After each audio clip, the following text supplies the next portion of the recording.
எப்படியாவது கஷ்டப்பட்டு வெற்றி அடையும்னு இருந்த ஒரு சாதாரண அசிஸ்டன்ட் டைரக்டருக்கு பிறந்த ஒரு பிள்ளையா எனக்கும் வாழ்க்கையில வறுமைனா என்னன்னு எனக்கு நல்லாவே தெரியும், பசினா என்னன்னு எனக்கு நல்லாவே தெரியும். நான் ஒன்றும் பெரிய மன்னர் பரம்பரையிலிருந்துலாம் வந்துடல.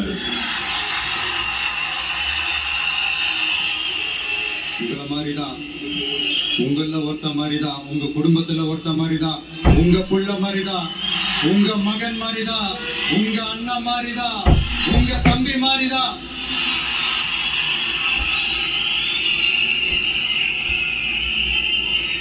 அப்படிதான் நான் உணர்றேன்.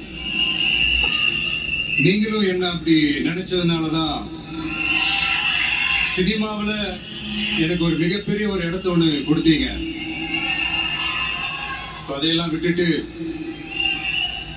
உங்களுக்காக நன்றி கடன் செலுத்துறதுக்காக அரசியலுக்கு வந்த உங்க விஜய, இந்த விஜய, நீ வா விஜய், நாங்களா இருக்கோம், பாத்துக்கிறோம்.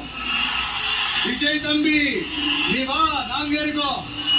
விஜய் தம்பி நீ வா, நாங்க இருக்கோம். அண்ணா நீ வாடா, நாங்களா இருக்கோம். நண்பா நீ வா நண்பா, நாங்களா இருக்கோம் சொல்லி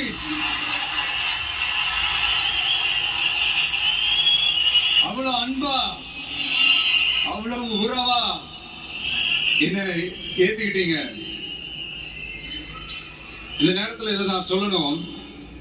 இந்த டிராவல்ல, இந்த ப்ராசஸ்ல எனக்கு எவ்வளவோ கஷ்டங்கள், எனக்கு எவ்வளவோ இந்த அவமானப்படுத்தினதெல்லாம் ஒரு பக்கம் இருந்தாலும், எனக்காக கூட நின்ன உங்களுக்கும் அதே மாதிரி கஷ்டங்கள், அதே மாதிரி அவமானங்கள், அதையெல்லாம் நீங்க பெருசா எடுத்துக்காம, அதையெல்லாம் நீங்க பொருட்டாவே எடுத்துக்காம, என்னோட வலிகளை, என்னோட வேதனைகளை உங்களோட நான் நினைச்சு என் கூடவே நின்னு இன்னைக்கு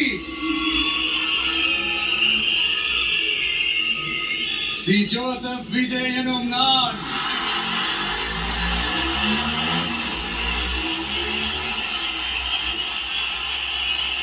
அத உண்மையாக்கி இருக்கிறீங்க. உண்மையிலே என்ன சொல்றதுன்னு எனக்கு தெரியல. என்னுடைய உறவுகளே, என்னுடைய சொந்தங்களே, நான் ஒன்றும் தேவதூதன்லாம் கிடையாது. நானும் ஒரு இயல்பான